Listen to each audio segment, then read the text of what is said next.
नमस्ते। आज हम एक बहुत ही खास आवाज के पीछे के हुनर को समझने की कोशिश करेंगे। मेरा मतलब है कुमार सानू की गायकी, और खास तौर पर वो जो कहते हैं ना गले से गाना, उसके राज क्या हैं। हमारे पास श्रोता के भेजे कुछ स्रोत हैं जिनमें कुमार सानू की गायन तकनीक के पहलुओं पर रोशनी डाली गई है। ये जानकारी कुमार सानूज वोकल टेक्निक सीक्रेट्स नाम के एक दस्तावेज के कुछ हिस्सों पर आधारित है, और हमारा मकसद है बेसिकली उनकी आवाज की उन तकनीकों को समझना जिनसे वो अपने गले का इतना असरदार और बिना तनाव के इस्तेमाल कर पाते हैं। तो चलिए सीधे उन तकनीकों पर आते हैं जिनका जिक्र स्रोत में मिलता है। पहली बात है गले को खोलने का अभ्यास। कहा गया है कि कुमार सानू गर्दन और गले की मांसपेशियों को आराम देने पर बहुत जोर देते हैं। उनका एक सुझाव भी है, सुबह सुबह हल्के सुरों का रियाज करो, बिना जोर लगाए, गला नेचुरल टोन में खुलेगा। ये सुनने में तो आसान लगता है, पर शायद इसी सादगी में कुंजी है। बिल्कुल, और ये जो नरम शुरुआत है ना, इसका महत्व बहुत गहरा है। अक्सर हमें लगता है कि गायकी मतलब जोर लगाना, पर कुमार सानू का ये फलसफा बताता है कि असली ताकत तो सहजता में है।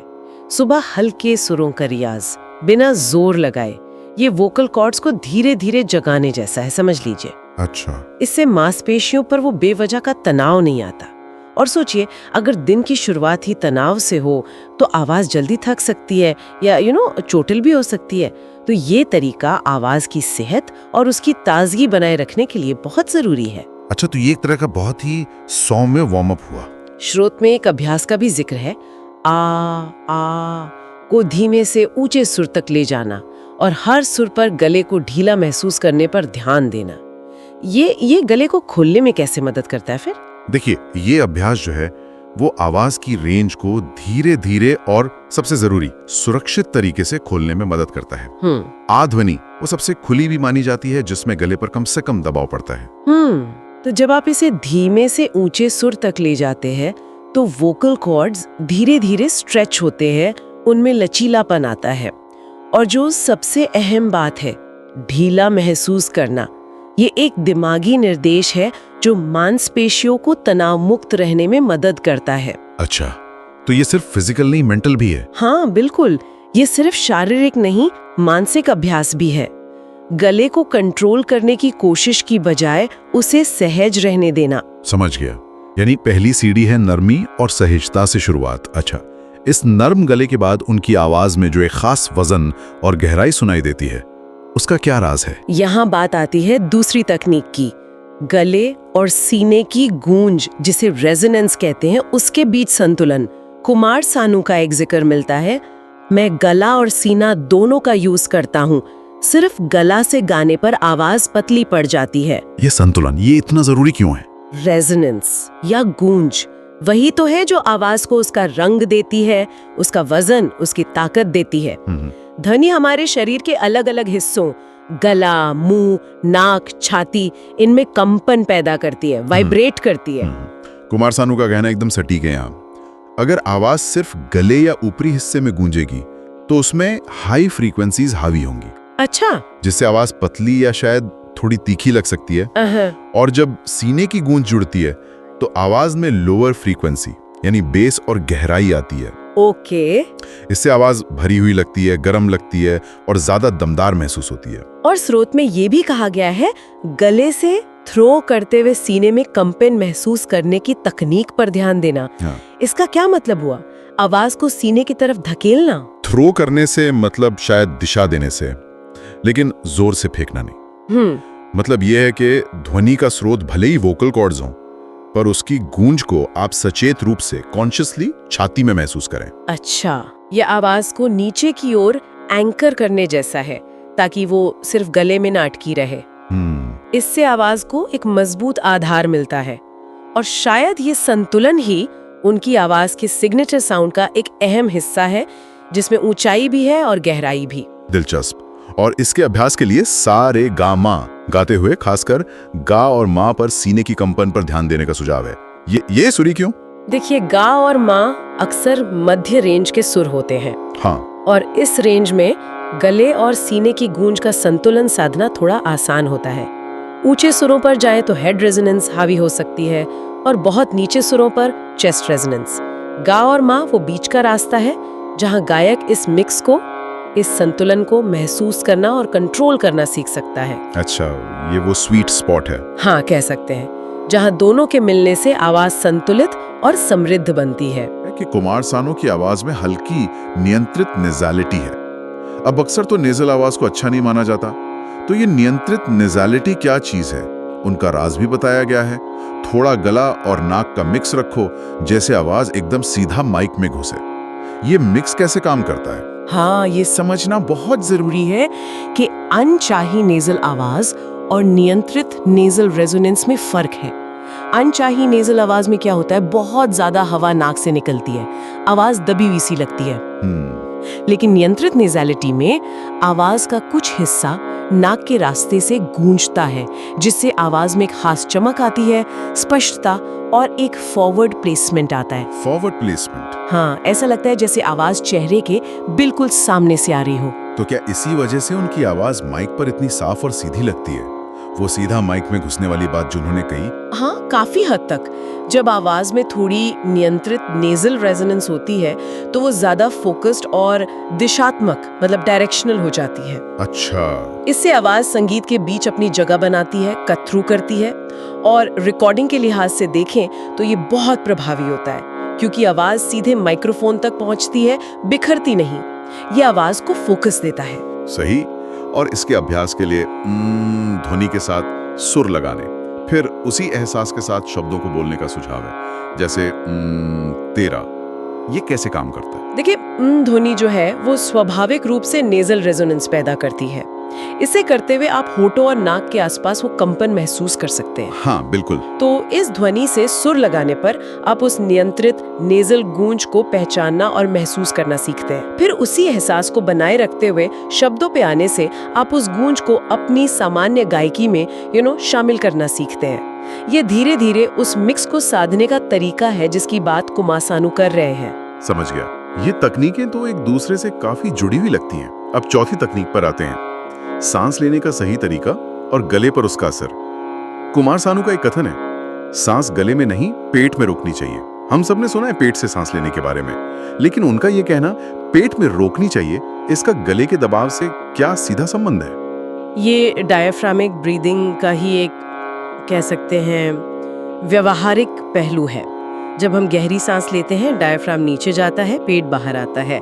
पेट में रोकना असल में डायफ्राम को नियंत्रित करके सांस छोड़ने की गति को कंट्रोल करना है। अच्छा। इससे हवा का एक स्थिर और नियंत्रित प्रवाह बनता है गाने के लिए। और इसका गले पर असर, वो कैसे? इसका सीधा असर पड़ता है। जब सांस का नियंत्रण डायफ्राम से होता है तो गले की मांसपेशियों को सांस रोकने या संभालने की जरूरत नहीं पड़ती। गला पूरी तरह शिथिल रह सकता है, रिलैक्स्ड रह सकता है, सिर्फ आवाज पैदा करने पर ध्यान केंद्रित कर सकता है। अगर हम उथली सांस लेते हैं या सांस को गले से कंट्रोल करने की कोशिश करते हैं तो गले की मांसपेशियां कस जाती हैं। जाहिर है। नतीजा तनावपूर्ण, दबी हुई आवाज और जल्दी थकान। कुमार सानू का ये कहना कि सांस पेट में रोको, दरअसल गले को तनाव मुक्त रखने का एक तरीका है। मतलब कंट्रोल नीचे रखो ताकि गला आजाद रहे। अच्छा, तो ये है गले को फ्री रखने की कुंजी। स्रोत में दिए अभ्यास, गहरी सांस लेना, पेट फूलना महसूस करना और गाते समय गले को ढीला रखना, ये सब इसी सिद्धांत पर आधारित हैं फिर? हाँ, बिल्कुल। ये सब मिलकर काम करते हैं। सही सांस लेने का तरीका गले को आराम देने, सही रेजोनेंस पाने और आवाज को देर तक बनाए रखने का आधार है। बिल्कुल। अब आते हैं पांचवें बिंदु पर, जो मुझे खास तौर पर दिलचस्प लगा, रियाज का तरीका। कुमार सानू कहते हैं, मैं गला तोड़ता नहीं, सुधता हूँ। सुधना, इसका क्या मतलब है संदर्भ में? सुधना, इसका मतलब है सुधारना, संवारना, बेहतर बनाना, नरमी से पालना। ये सोच पारंपरिक गला पकाने या तोड़ने वाली सोच से बिल्कुल अलग है। हाँ, बिल्कुल अलग है। इसका मतलब है कि रियाज का मकसद गले पर जोर डालकर उसे मजबूत बनाना नहीं, बल्कि उसे नर्म बनाना है, लचीला और ज्यादा कुशल बनाना है। कुमार सानू का ये फलसफा दिखाता है कि वो रियाज को एक कला मानते हैं, आवाज में बारीकियां, सुंदरता और सहजता लाने का जरिया, न कि सिर्फ जोर आजमाइश।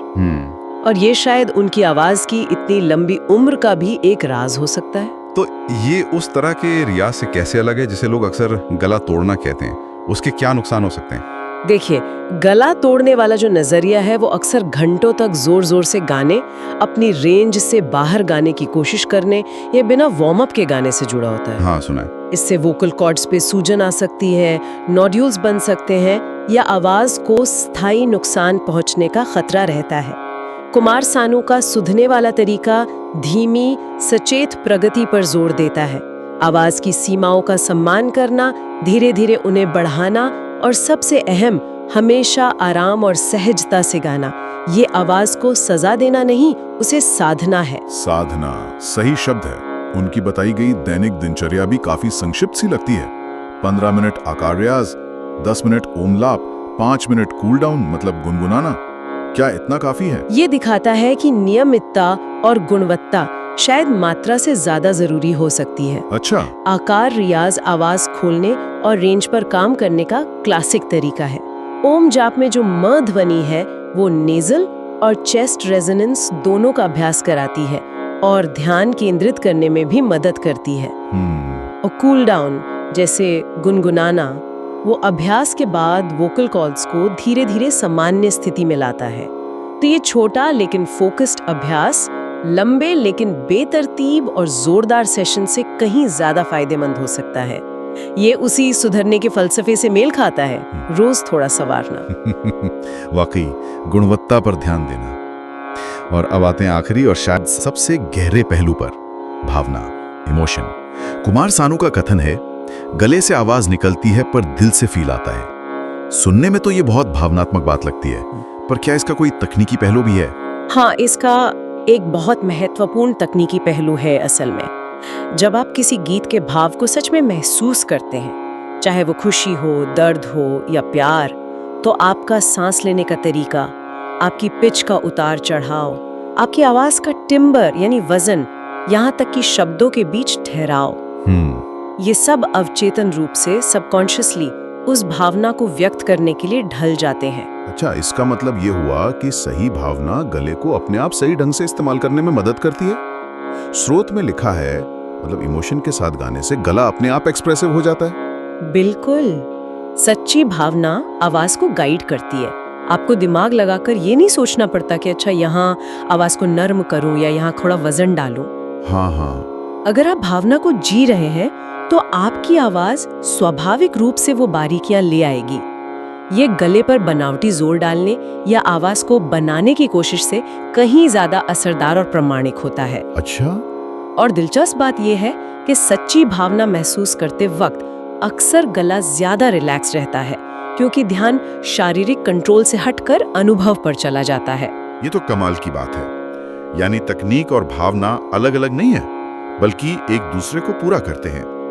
तो अगर हम सार देखें, गले को नर्म रखना और खोलना, गले और सीने की गूंज में संतुलन बनाना, नियंत्रित नेजल टोन का सही इस्तेमाल करना, डायाफ्राम से सांस लेकर गले को आजाद रखना, रियाज से गले को सुधना न कि तोड़ना, और आखिर में भावना को अपनी आवाज का मार्गदर्शन करने देना, ये सब मिलकर वो गायकी बनाते हैं जो ताकतवर भी है और उतनी ही सहज भी।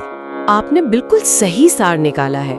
ये सभी तकनीकें आपस में गुंथी हुई हैं और मिलकर उस आवाज को बनाती हैं जिसने दशकों तक